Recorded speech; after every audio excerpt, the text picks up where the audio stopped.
అందరికీ నమస్కారం. ఈరోజు రుచి అభిరుచి కార్యక్రమంలో మీకు ఒక పాతకాలపు వంటను పరిచయం చేస్తున్నాం. చేమదుంపలు, వంకాయ, చింతకాయలు, ఉప్పుచేప. ఈ కూర గురించి పాలు అంకుల్ గారిని అడిగి తెలుసుకుందాం. మా అన్నయ్య అత్తగారు నంబూరి పరంజతమ్మ గారు భీమవరం, ఆవిడే ఉండేది కూర. చేమదుంపలు, వంకాయ, ఉప్పు చేప, చింతకాయ, ఈ 4 వేసి మా అన్నయ్య అత్తగారు చాలా బాగా ఉండేవారు. ఇది మీకు చూపిస్తున్నాం, చూడండి ఒకసారి, వండేసి చూడండి ఒకసారి. పాలు అంకుల్ గారు చెప్పినది విన్నారుగా. ఈ కూరను భీమవరం పరంజ్యోతి అమ్మగారు వండేవారు. మరి ఈ కూరకు కావలసిన పదార్థాలు ఏమిటో చూద్దాం రండి. ఇవి 1/2 కేజీ చేమ దుంపలు. వీటిని మట్టిపోయే వరకు శుభ్రంగా కడగాలి. ఈ కూరకు 4 వంకాయలు, 1 ఉల్లిపాయ, 4 పచ్చి మిరపకాయలు, కొద్దిగా కరివేపాకు, 1 సావిడాయ చేప.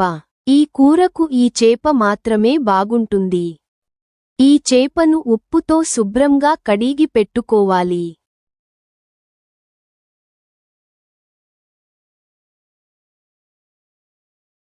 కొద్దిగా కొత్తిమీర,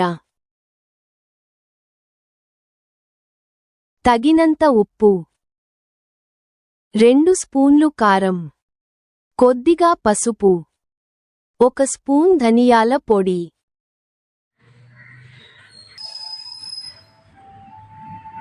తర్వాత వీటిని ఒక గిన్నెలో వేసి దుంపలు ములిగే వరకు నీరు పోసి ఉడికించాలి.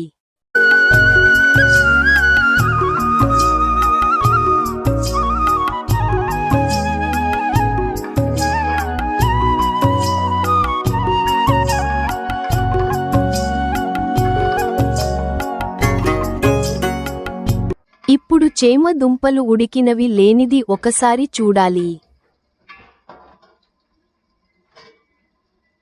మెత్తగా ఉడికిన దుంపలకు పైన ఉన్న లేయర్ సులభంగా వస్తుంది.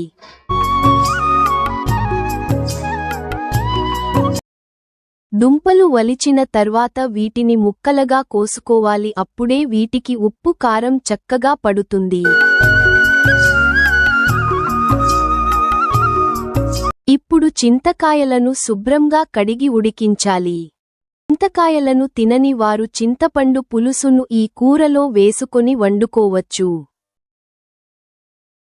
ఇప్పుడు చింతకాయలను ఒక గిన్నెలో వేసి బాగా ఉడికించాలి.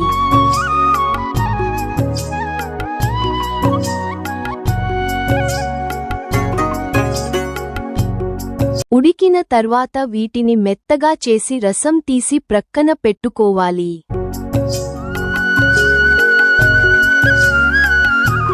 ఇప్పుడు ఉప్పు చేప ముక్కలకు 2 వైపులా పసుపు రాస్తే ఈ ముక్కలు గిన్నెకు అంటకుండా చక్కగా వేగుతాయి. ఉప్పు చేప అంటే చాలా మందికి ఇష్టం ఉండదు. కానీ ఈ చేపలో చాలా పోషకాలు ఉన్నాయి. దీనిని అందరూ తినవచ్చు. ఇప్పుడు స్టవ్ పై గిన్నె పెట్టుకొని 4 స్పూన్లు ఆయిల్ వేసి బాగా కాగనివ్వాలి.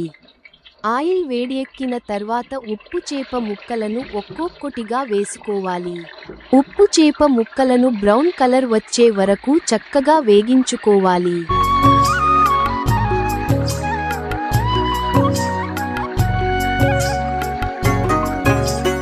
ఇవి పప్పు చారులో నంజుకోడానికి కూడా చాలా బాగుంటాయి.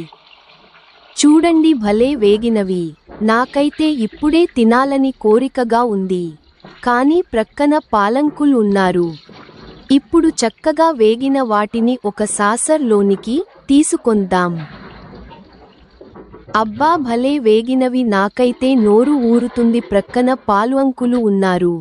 ఈయన లేకపోతే ఒక పట్టు పట్టేదాన్ని. ఇప్పుడు అదే నూనెలో తరిగిన ఉల్లిపాయ ముక్కలను వేసుకుని వేగించుకోవాలి. ఇదే నూనెలో వేయించుకోవడం వలన ఉప్పు చేపలో దిగిన ఫ్లేవర్ అంతా కూరకు పడుతుంది.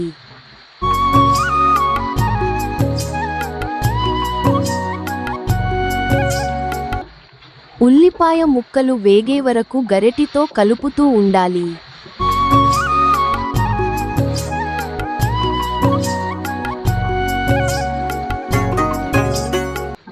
ఉల్లిపాయ ముక్కలు చక్కగా వేగినవి.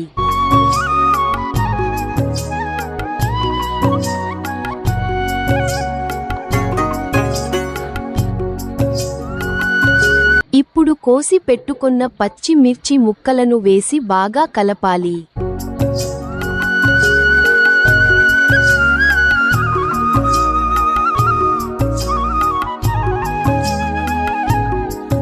ఇప్పుడు కరివేపాకును కూడా వేసి బాగా కలపాలి.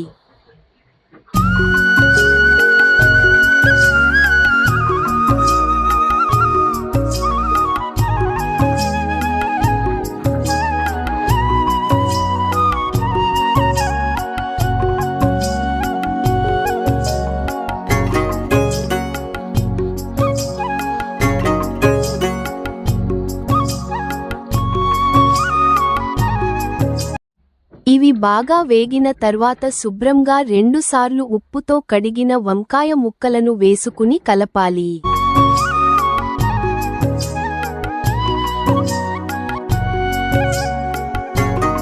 వేసిన వంకాయ ముక్కలు బాగా మగ్గనివ్వాలి.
వంకాయ ముక్కలు బాగా మగ్గినవి.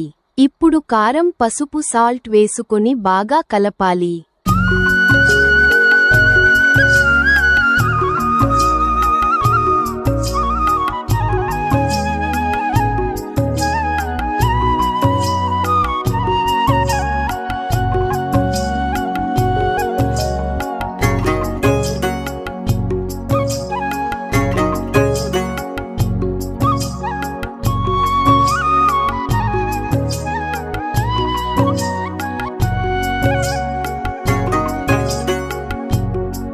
అబ్బా, చూడడానికి భలే కలర్ఫుల్గా ఉందండి.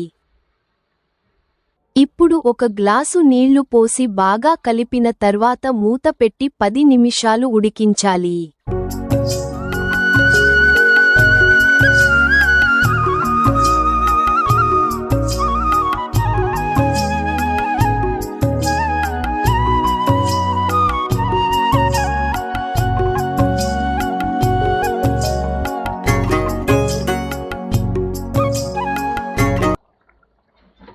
ఇప్పుడు వంకాయ ముక్కలు బాగా మగ్గినవి. దీనిలో చేమ దుంపలు ముక్కలను వేసి జాగ్రత్తగా కలపాలి.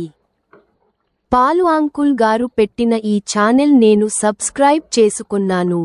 మరి మీరు కూడా ఈ ఛానల్ను సబ్స్క్రైబ్ చేసుకుని మీ స్నేహితులకు కూడా షేర్ చేయాలని నా కోరిక. మీ సహకారం ఉంటే మరిన్ని మంచి వీడియోలతో మీ ముందుకు వస్తాం.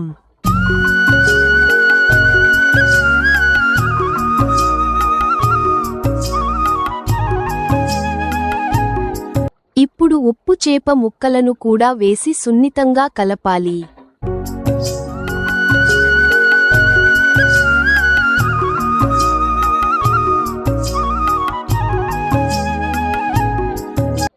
చివరిగా జ్యూస్ తీసి ప్రక్కన పెట్టుకున్న చింతకాయల పులుసును సరిపడినంత వేసుకొని కలుపుకోవాలి.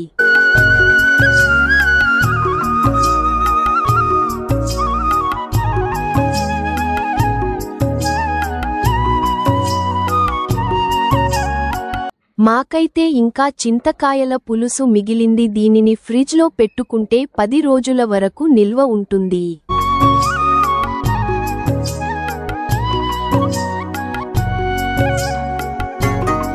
ఇప్పుడు ఒక 2 నిమిషాలు స్టవ్ను సన్న మంట పెట్టుకొని మూత పెట్టుకోవాలి. ఇప్పుడు ధనియాల పొడి వేసి 2 నిమిషాలు మాత్రమే మూత పెట్టుకోవాలి.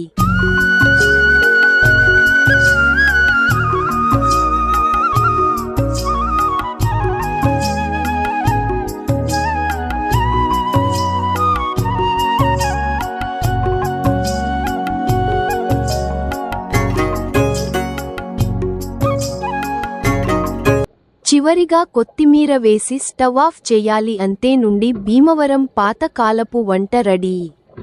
ఏమండి చూసారా కర్రీ ఎంత డెలిషియస్ గా ఉందో? నేను మాత్రం ఆగలేనండి.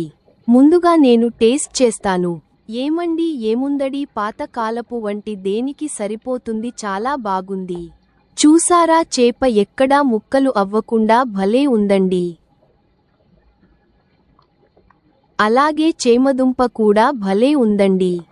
నేనైతే టేస్ట్ చేశాను. మిగిలిన వారు కూడా కూర ఎలా ఉందో టేస్ట్ చేసి చెప్పాలి కదా.